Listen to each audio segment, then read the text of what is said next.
Bien, bonjour.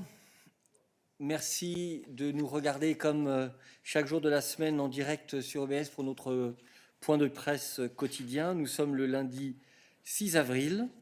Comme chaque jour, nous avons quelques annonces à vous faire. Firstly, a donation of 15 tons of protective equipment from China to the European Union has now arrived in Rome, following an agreement reached between President von der Leyen and Premier Li Keqiang last month. The Commission's Emergency Response Coordination Center has coordinated this distribution to Italy. And I will simply recall in that context that we had also delivered over 56 tons of supplies, protective clothing, disinfectant, and medical masks to China via the EU Civil Protection Mechanism early on in the pandemic. So international solidarity is ongoing. Voilà, j'appelle maintenant Martha pour une annonce sur le soutien financier de l'Union européenne aux PME. Martha, bonjour. On ne t'entend pas. Oui, okay, now we do. Okay, very good. To help small and medium-sized businesses in the EU, which were hit by the coronavirus pandemic, the Commission and the European Investment Fund are making available 8 billion euros in financing. To make this possible, the Commission has unlocked 1 billion euro from the European Fund for Strategic Investments. That 1 billion euro will serve as a guarantee for the European Investment Fund, which is part of the European Investment Bank Group, EIB. It will allow the fund to issue special guarantees to incentivize banks and other lenders to provide those loans. So in total, up 8 billion euros will be available to at least 100,000 European SMEs and small and medium-sized companies. And companies can apply directly to their local bank or lender. And you will find more information about this in our today's daily news and press release. The application process has also been simplified to allow much more flexibility and speed in the approval process. Today's announcement fulfills the commitment of the 13th of March communication from the Commission about bringing immediate relief to hard-hit SMEs with money which will be available already in April. Thank you. Thank you very much, Martha. J'appelle maintenant Ariana qui va faire un point sur les décisions que nous avons adoptées en matière d'aide d'État pour soutenir les États membres et surtout leurs économies.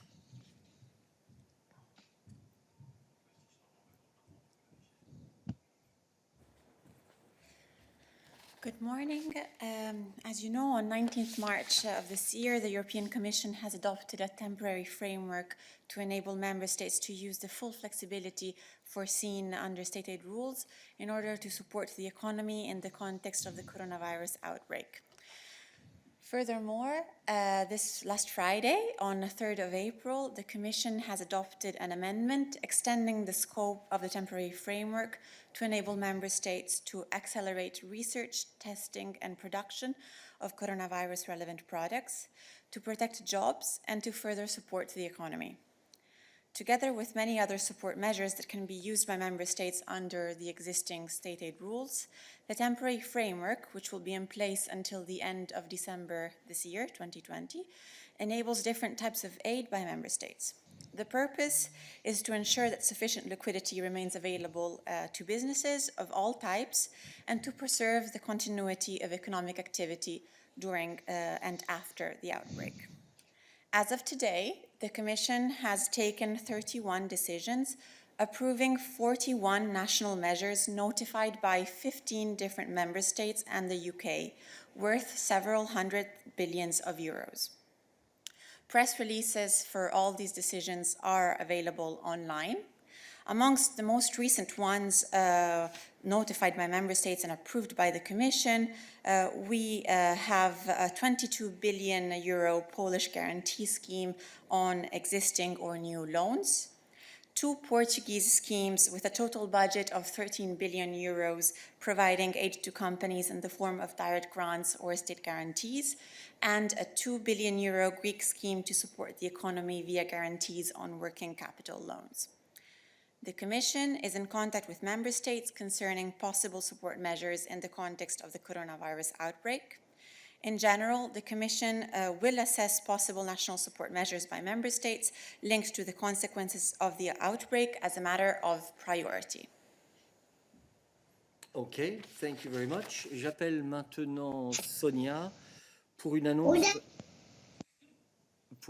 dans le domaine de la défense. Sa voix semble avoir beaucoup rajeuni. Sonia? Oui, bonjour, mais c'était pas ma voix. Pas cette fois-ci. Alors, bonjour à tout le monde. La Commission lance des appels à propositions pour financer jusqu'à 160 millions d'euros de projets industriels de défense commun en 2020. Ces projets sont financés dans le cadre du programme européen du développement industriel de la défense. Les appels couvrent 12 catégories reflétant les besoins critiques en capacité, définis en coopération avec les États membres. Et c'est aussi important de souligner que le programme comprend des incitations à la préparation des petites participations des petites et moyennes entreprises.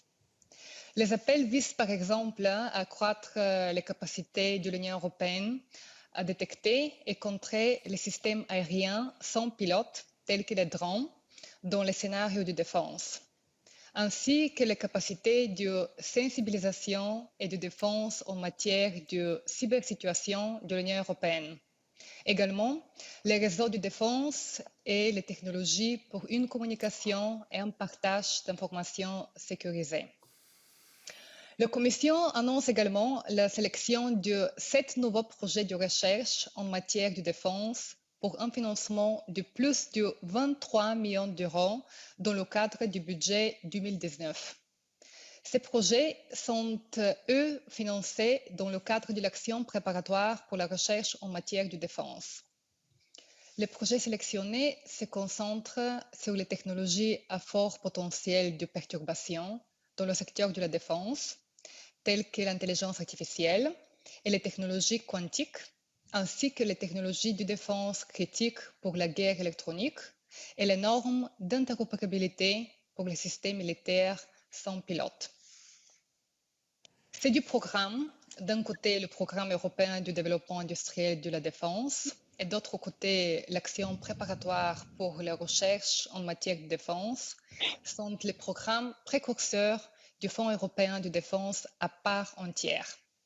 Le fonds favorisera une base industrielle de défense innovante et compétitive et contribuera à l'autonomie stratégique de l'Union européenne. Merci. Merci beaucoup, Sonia, pour ces explications détaillées. Anna, attention à ton micro, s'il te plaît. Assure-toi qu'il est bien éteint. Merci. J'appelle enfin Viviane pour finir sur une note un peu plus légère, un concours pour de jeunes journalistes. Viviane, can you hear us?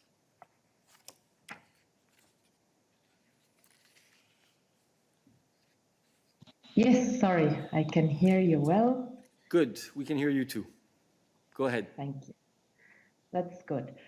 So when it comes to the, sorry.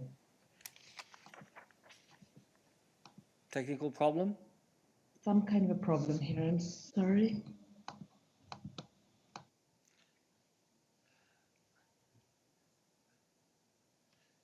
Okay, I can read it. I can read the announcement out for you. Today, the European Commission is launching the 2020 edition of the Youth for Regions competition for aspiring young journalists. The Youth for Regions program wants to help journalism students and young journalists discover what the EU is doing in their region. As of today, they can apply to participate, and based on their application, 33 winners will be selected. The winners will be invited to Brussels during the EU Week for Regions and Cities, expected to take place in October 2020. During that week, the winners will be able to follow trainings, receive mentorship from established journalists. There are many who are following us today. Work together with the latter in the press room. I'm very much looking forward to that, obviously, and so are my colleagues. And visit the EU institutions and media organizations. Successful applicants will also be considered for the Megalizy Niedzielski, oh my God, Prize for Aspiring Journalists. Sorry, I should have practiced this before. Niedzielski, I think is how you would pronounce it. More information about how to apply is available in our daily news. Voila. It's like on television, if the special correspondent has a problem, I take over from the podium. Thank you anyway, Vivian. I'm sure we'll manage next time. Okay, with that, we now move to your questions for today. The first questions are for Adalbert. Let me just check whether Adalbert can hear us and can speak. Good afternoon. Yes, indeed. Excellent. So the first question is from Philipp Sauer, Evangelischer Pressedienst. There are two questions. What is the state of play as regards the 1,600 refugees from the Greek islands? That's the first question. You want to answer that already? Yeah, sure. So what you're referring to is a scheme that we announced on the 6th of March to relocate 1,600 unaccompanied minors from the Greek islands to other member states.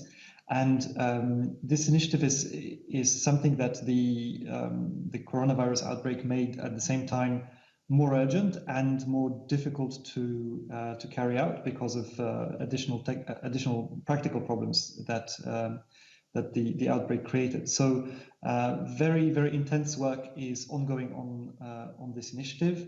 It includes elements such as collecting pledges from member states in order to relocate unaccompanied minors. It's also about defining standard operating procedures that would feed into how this initiative is going to operate, as well as, of course, sorting out all the practicalities such as the identification of the unaccompanied minors who would be covered, selection of people, also things like flights, age assessment, and other issues. So this work really is happening at full speed. Even as we speak, there is a meeting of Commission representatives, IOM, UNHCR, and of course the Greek authorities, which aims to really finalize these standard operating procedures. Now, it also so happens that member states do not have to wait until this work on the standard operating procedures is finished before actually starting to relocate unaccompanied minors, because the Greek authorities have pre-identified a number of unaccompanied minors who would be eligible. So in this respect, we know that the Luxembourgish authorities in particular are really working on relocating them, a group of unaccompanied minors imminently. However, as I said, the practicalities in the current situation make it a little bit more difficult. So that explains part of the delay that we have. Okay, thank you. There's a second question. Who are we talking about precisely? On 12 and 13 March, respectively, Commissioner Johansson spoke of at least, in inverted commas, 1,600, and also about unaccompanied minors, again, in inverted commas, as well as of children and other vulnerable groups, again, in inverted commas. So is it 1,600 precisely, or at least 1,600, and which groups of refugees exactly, please? Sure. So the initiative focuses on unaccompanied minors as the most vulnerable group. And the way it works is it relies on pledges by member states. And so right now we have 1,600 pledges from 8 member states. But of course, as Commissioner Johansson also explained actually last week in the LIBE committee, we're working with other member states, and the initiative is open to further pledges. So in that sense, it is at least 1,600. Okay, thank you very much. Second question from Ana Estela de Sousa Pinto, de Folha de São Paulo. On 6 March, the European Commission announced that together with the Greek government, it would put in place a process to protect unaccompanied migrant children in the Greek islands through voluntary relocation of them to other member states. Can you confirm that the member states which have volunteered to host those children are Finland, France, Germany, Luxembourg, Portugal, Ireland, and Croatia? I can confirm that with the caveat that one member state is missing, and I believe it is Lithuania. So the full list is Lithuania, Ireland, Portugal, Croatia, Finland, Luxembourg, France, and Germany right this moment. Okay. Then Anna had other questions which I will read out, but I believe you have already answered them. Have the relocation already started? If so, how many of the approximately 1,500 unaccompanied minors have already been transferred into which countries? When is the relocation expected to be completed? And if it has not started, what is still required for it to be done? Is there a forecast of when it would be possible to start relocations? I think you have answered that, but if you want to add anything. Yeah, I may maybe just add that we do not necessarily have to wait until all of the unaccompanied minors are ready to be relocated from Greece to other member states to start taking them out of the camps on the islands. And in fact, we've, as also was discussed last week in the Libe committee, we're trying to put in place a scheme whereby they can be urgently accommodated in hotels in the islands. And we've got also some funding that would be available for that. So work can really start very, very quickly. Okay, thank you very much. Last question from Mose from the Brussels Times. According to last week's briefing, Greece has received billions of euros for migrant management and more funding is planned. Still, not much seems to have happened since the crisis at the Greek-Turkish border. Migrants have not been moved from the overcrowded camps on the islands, and unaccompanied minors have not yet been relocated to other member states. When does the Commission foresee that this will happen, and how does the Commission have a financial report on the use of the EU funding until now? Yeah, so maybe not to add too much about the issue of relocation of unaccompanied minors and the general issue of reducing the overcrowding in the camps about which I have spoken, but maybe just to say that we've got pretty extensive information available online on the funding that Greece has received, and also Commissioner Johansson gave quite a lot of detail about the allocation of the additional funding that we have identified for Greece last week in the Libe committee. So I would very much recommend you watch that, Mose, and if it's difficult to access, I will happily provide you with the links. And as regards financial report on the use of EU funding by Greece, I can say that, of course, all of our funding follows the rules in the financial regulation and in the relevant legislation concerning all the different funds, and we are confident that the funding is put to the right use. Okay, thank you very much. Now we move to another series of questions which are focused on the op-ed which was published this weekend by Commissioners Gentiloni and Thierry Breton. The first question is from Marco Bresolin La Stampa. Commissioners Gentiloni and Breton wrote an op-ed proposing the creation of a European fund which would be specifically designed to issue long-term bonds. Is that the official position of the European Commission? It is echoed by a question in French from Olivier Lebussy, La Libre Belgique. La position des commissaires Breton et Gentiloni sur ce fonds est-elle celle de la Commission ou s'agit-il de leur point de vue propre? Alors, pour rappel, il n'y a pas encore de position de la Commission sur les sujets en question. Vous avez deux chemins distincts. D'une part, l'Eurogroupe est en train de préparer un certain nombre de propositions et de l'autre, la présidente de la Commission européenne et le président du Conseil européen ont reçu mandat par le dernier Conseil européen qui s'était tenu par vidéoconférence, par les chefs d'État et de gouvernement, de préparer un recovery plan, un plan de redressement. Donc pour le moment, ce qu'il y a de la Commission sur la table, c'est la proposition SURE qui a été présentée ici même par la présidente de la Commission la semaine dernière, et c'est la seule proposition de la Commission pour le moment. J'ai ensuite deux autres questions d'Olivier Lebussy sur le même sujet. Cette sortie médiatique en duo a-t-elle été discutée et approuvée par la présidente ? Faut-il comprendre que les membres du collège se répartissent les différents messages que la Commission veut faire passer ? La proposition de fond à laquelle se réfère la question est en discussion à l'Eurogroupe. C'est donc aux États membres d'en décider. Pour sa part, la présidente de la Commission a à plusieurs reprises exprimé son point de vue, qui est que le meilleur moyen d'activer ces investissements massifs dont l'Europe a besoin, tout le monde est d'accord là-dessus, il n'y a pas de débat sur le diagnostic, est par le biais d'un cadre financier pluriannuel ambitieux et innovant, un vrai plan Marshall européen. Then a question from Hans von der Burchardt, Politico. Does Commissioner von der Leyen agree with Commissioners Breton and Gentiloni, who today called for a European fund to issue long-term bonds? Well, as I've just said, this proposal is being discussed in the context of the Eurogroup.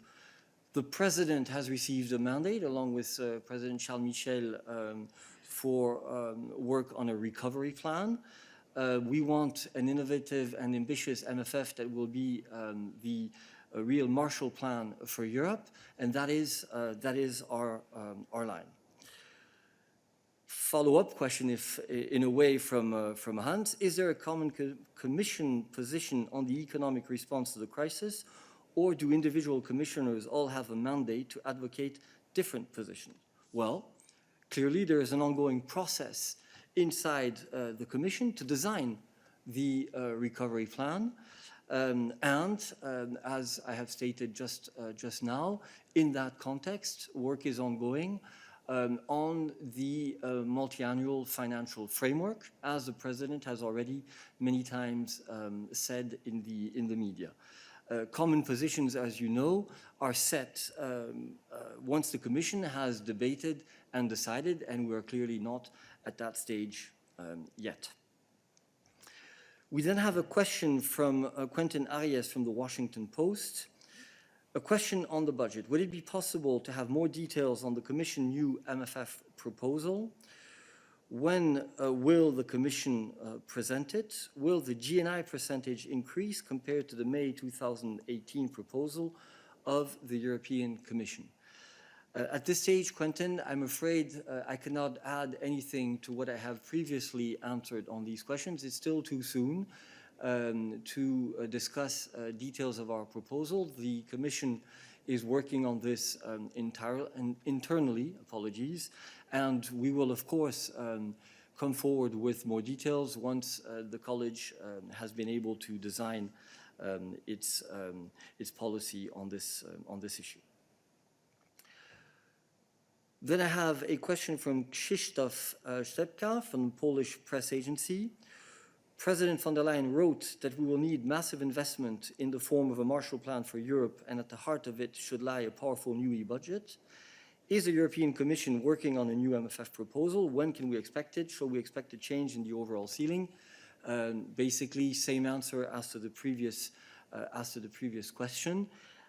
What is clear is that the President has said that the MFF is, in our view, the best tool in order to foster and activate the type of investment and the level of investment that we will need in the context of the recovery plan, because it is a well-established instrument.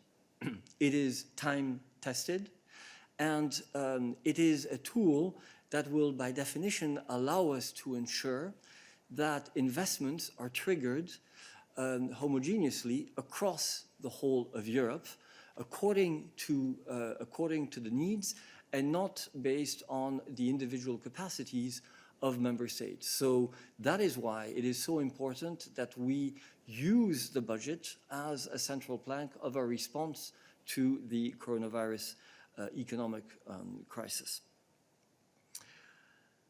I then have a question from Jorge Valero from Euractiv, who I see reads our tweets in the morning very attentively, which is very nice. Thank you very much, Jorge.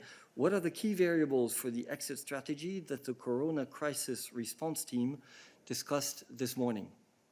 There again, work is ongoing inside the Commission. I've had the opportunity of saying in the past here in the press room that what we need are scientific criteria that are completely objective, that everybody can rely on, but also that take into account the fact that member states at any given point in time will not find themselves in the same phase in terms of the health emergency, as far as the health emergency is concerned. And clearly we need to take that into account in order to come out with a sequence that will allow member states to come out progressively in an effective and coordinated manner. But let me remind you that at the moment we are in the midst of the emergency and that the focus of our work is to ensure that member states can fight the emergency as effectively as possible. I now have a series of questions for Stefan. The first is from EP, from the Estonian Public Broadcasting. Stefan, do you hear us? Loud and clear, I'm with you. Excellent, thank you. Could you please give more information about the joint procurement of personal protective equipment? There is still no contract signed and it's not possible to order the equipment. Why has it taken so long and when do you hope to have the contract signed? Okay, thank you very much for this question.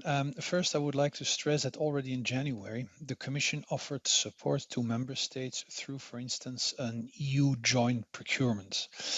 As soon as a sufficient number of member states had signaled their interest, the Commission launched such joint procurement procedures, whereby we drastically sped up the procedure. From our side, for instance, there was only 5 working days between the submission deadline for offers and the contracts being sent to companies for signature. For the joint procurement on gloves and coveralls, contracts have been sent to the selected companies, and the Commission on Friday spoke to the executives of some of these suppliers to speed up the signature.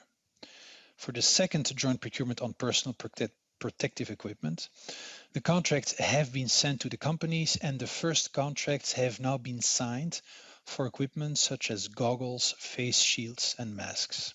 This means that member states can now start placing orders from these companies. The next steps depend on when member states place their own order after the signature of the contracts by the suppliers and how fast industry can deliver the material at national level. Some of the equipment, depending on the specifications of the contract, could be available within a few weeks after member states have placed orders. However, taking into account the difficult situation of the market, some products require a bit more time to be produced and delivered. But overall, for the joint procurement launched for personal protective equipment, the Commission has received offers for all categories of equipment requested, some even exceeding the amounts requested. Thank you. Thank you very much. Then I have a question from Daniel Weber from Radio 100 Luxembourg. Le Luxembourg fait partie des pays qui se sont joints à l'achat commun de masques, gants, vêtements, etc., lancé fin février et mi-mars, et sur lequel elle a communiqué le 24 mars, qu'il y avait eu des succès. Or, le ministre de la Santé du Luxembourg a dit hier dans une interview sur notre antenne, pardon, je parle trop vite peut-être pour les interprètes, qu'aucune que du côté luxembourgeois, que la procédure est toujours en cours et qu'aucune livraison en relation avec cet achat commun n'est arrivée au Luxembourg. Le Luxembourg s'était déjà joint à cette demande d'achat commun début février. Nous sommes maintenant début avril. Comment se fait-il que cela prenne autant de temps? Comment peut-on parler d'un succès? Merci beaucoup, Daniel. Je viens d'expliquer dans ma réponse à EP les étapes qui ont été suivies et la rapidité avec laquelle nous avons essayé de suivre ces procédures. Est-ce que nous considérons notre outil de passation de marché conjointe utile? Certainement. Mais je pense que s'il est très important que les procédures de passation de marché conjointe lancées par la Commission sont considérées dans un contexte plus global. C'est un contexte dans lequel les États membres et la Commission essaient de garantir la disponibilité des équipements médicaux. Premièrement, les États membres eux-mêmes peuvent procéder à leurs propres achats nationaux d'équipements et de fournitures médicales. Certains États membres comptent sur des fournitures des pays tiers comme la Chine. Nous avons aidé la Chine au début de la pandémie. La Chine nous offre du soutien maintenant. Ensuite, lorsqu'il y a une économie d'échelle ou un besoin commun, la Commission peut lancer une passation conjointe de marché avec les États membres de manière coordonnée. Ceci permet également une répartition équilibrée des équipements médicaux entre les États membres en fonction des besoins. Comme j'expliquais à ma réponse à EP, la Commission a lancé de telles procédures en réduisant au maximum les formalités administratives. De plus, dans des situations critiques, la Commission peut également utiliser l'instrument de stockage Rescue. Dans le cadre justement de cet instrument, un stock de fournitures d'appareils médicaux est créé par peut être créé par un ou plusieurs États membres. De toute évidence, la Commission et les États membres dépendent de la capacité du marché pour la livraison du matériel requis. Parallèlement aux actions que je viens enfin d'identifier, la Commission est donc également en contact régulier avec l'industrie pour soutenir et faciliter l'augmentation des capacités de production. Donc, il faut voir notre processus, nos procédures de passation de marché conjointe dans ce contexte global dans lequel les États membres, la Commission travaillent ensemble pour garantir la disponibilité des équipements médicaux. Merci. Voilà, et Daniel a une question de follow-up. On nous dit qu'on ne prend pas de follow-up, mais vous voyez, c'est possible. Le Luxembourg a entre-temps commandé au niveau national avec succès du matériel semblable. La ministre dit que le gouvernement a bien fait de ne pas attendre les livraisons en liaison avec l'achat commun. Est-ce que la Commission considère cet outil européen étant utile si la mise en œuvre est si lente? Je pense que tu as déjà répondu que nous considérons que l'outil est utile, mais qu'il faut le voir dans un contexte plus large. Tout à fait. Voilà. Stéphane, another question for you now from Andreas Lieb, Kleine Zeitung, Österreich. There were news, for example, in the FT, that all the airlines which suffer immensely as a result of the corona lockdowns are asking for relaxed rules in the area of passenger compensation rights.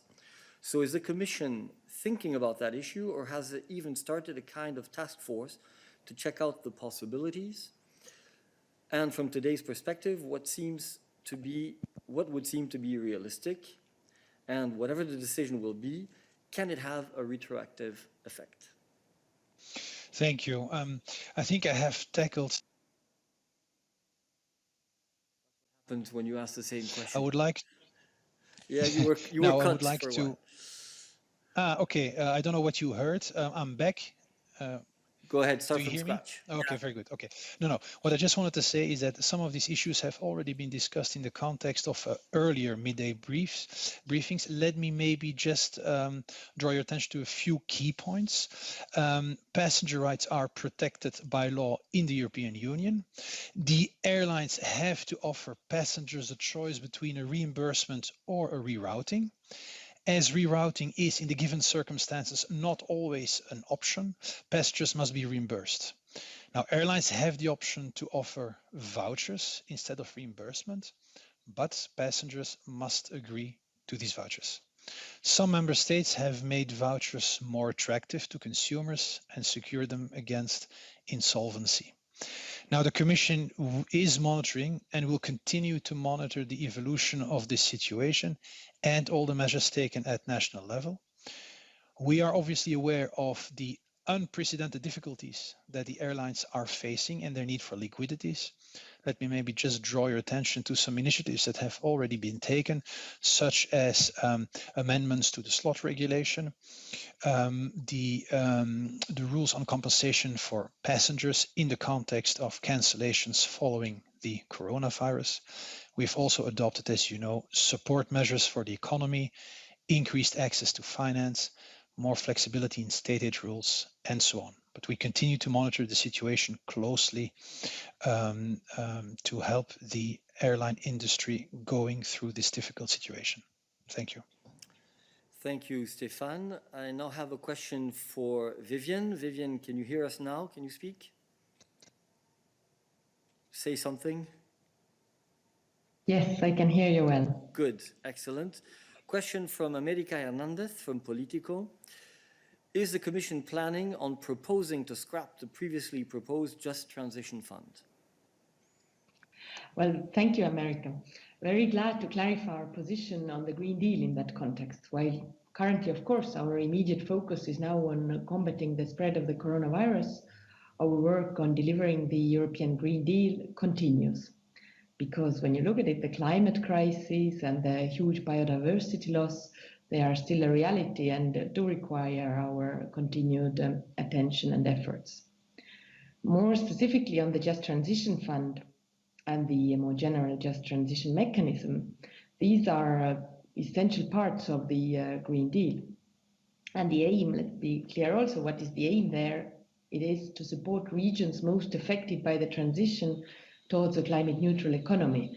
It's about how to make this transition socially fair. That has to be kept in mind when asking the question. So when we look at the current crisis, then it clearly increases pressure on public authorities to make sure that they use public funding wisely and direct recovery towards future-proof solutions. And this makes the case for the Just Transition Fund and mechanism even stronger. We need to be able to deliver funds as soon as possible to the regions which are transitioning away from coal and carbon-intensive industries in order to make sure that this transition is socially fair. When it comes to the next MFF, I believe, Eric, you already explained it in as many details as possible for the moment. Work is underway. Thank you. Thank you very much, Vivian. We now move to questions in the field of external relations. The first is from Irina Sommer from NA Interfax, Ukraine. On Friday, a group of deputies of the European Parliament sent a letter to the leadership of the European Union asking them not to lift the sanctions on Russia under the pretext of a coronavirus pandemic and calling to reaffirm officially that the sanctions are related to the implementation of the Minsk agreements. What will be the reaction to this letter? Hi.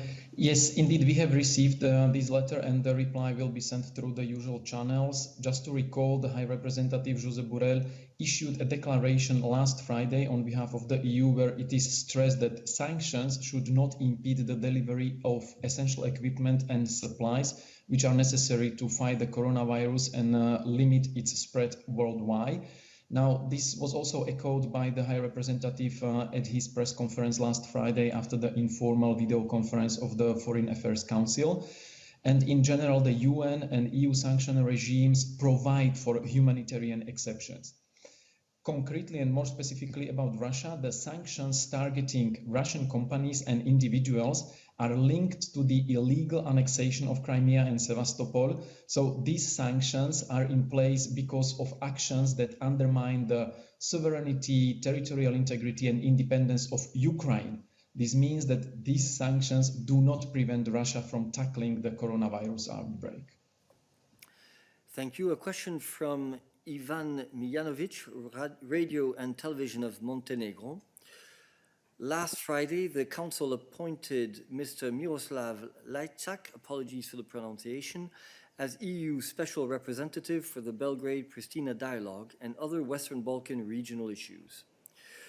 Will Mr. Lajčák have mandate to intervene in other regional issues, like relations between Serbia and Montenegro, that are deteriorating after adoption of the law about religious freedom?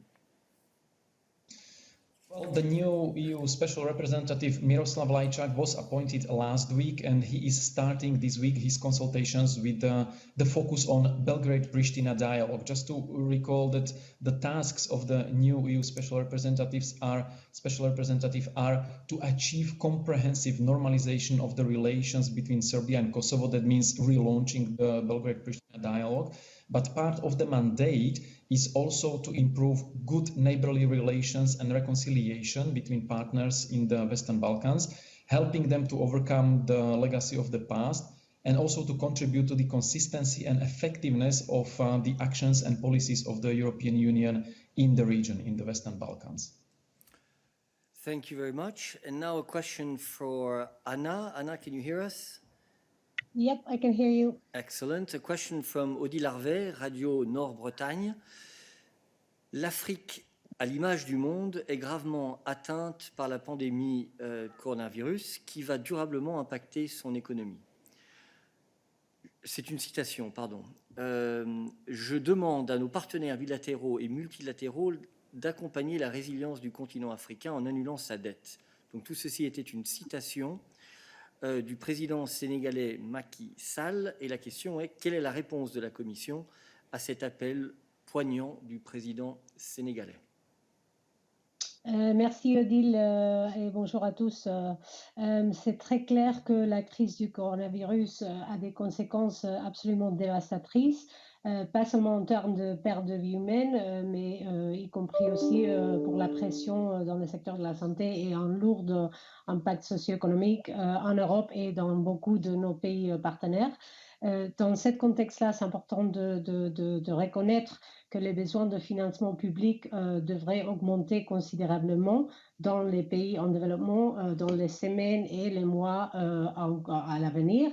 Et c'est très clair aussi que les actions entreprises par les créanciers multilatéraux ne seront pas suffisants pour combler le déficit de financement. Dans ce contexte, l'appel conjoint qui a été fait par le Fonds monétaire international et la Banque mondiale en faveur d'une moratoire sur la dette de les pays plus pauvres avec des prêts concessionnels de l'Association internationale de développement vise bien sûr à alléger le fardeau de la dette de créanciers officiels bilatéraux. L'Union européenne, on doit dire que soutient cette réponse globale et coordonnée. Cela dit, c'est vrai que certaines caractéristiques doivent être encore clarifiées et l'Union européenne a aussi besoin du temps pour évaluer l'impact de la crise et les besoins concrets de financement de chaque pays. Aussi, on doit dire que tous les nouveaux prêts, même en conditions très favorables, devraient être accordés dans le cadre de la Banque mondiale et du Fonds monétaire international. Et juste pour être précis aussi, c'est vrai que la Commission en tant que telle ne fait pas de debt relief, mais Odile, tu sais très bien qu'on a des appuis budgétaires dans des cas spécifiques et quand il y a les critères d'éligibilité qui sont remplis. Et c'est vrai que dans certains cas, le support budgétaire a été utilisé pour clear arrears de la dette dans les contextes de debt relief operations, comme par exemple dans le cas de la Somalie. Donc, c'est ce qu'on peut dire sur ce sujet-là. Et bien sûr, on a besoin de la solidarité internationale pour lutter contre cette pandémie qui nous touche à tous. Merci beaucoup, Anna. Dernière question aujourd'hui. Nous avons reçu 18 séries de questions, mais comme toujours, comme vous avez pu le voir, avec pas mal de sous-questions parfois. This question is from Jorge Valero from Oactive. Bonjour, Jorge. On the Midday itself, would you reconsider the format and allow for direct questions and answers with follow-up questions, as press organizations and journalists are requesting? Spain started with this rigid format and has changed it. Right. Interesting question. I followed the debates on Twitter. I received recently a letter from API on this, to which I replied actually on Friday. Let me summarize things as we see it. The first priority for us was to put in place a service for you that would be stable, function day in, day out, every day of the week that we hold an online press briefing. That was not self-evident because, as you know, half of my colleagues are working usually from home, half of the spokes, but also all of our press officers, or most of them, and all of the press assistants who help us prepare the midday and also all the other work. So our first priority was to achieve this, and I think it's fair to say that we have. And therefore, this has provided us all with a way to continue to do our work, us on our side and you on yours. Now, of course, this was a first response, and I've never said that we would not consider other options. In fact, we have been looking for some time at other options to allow for a more interactive press briefing. But contrary to what I read on Twitter feeds in particular, it's not as simple as seems to be implied. It's, it's technically not easy.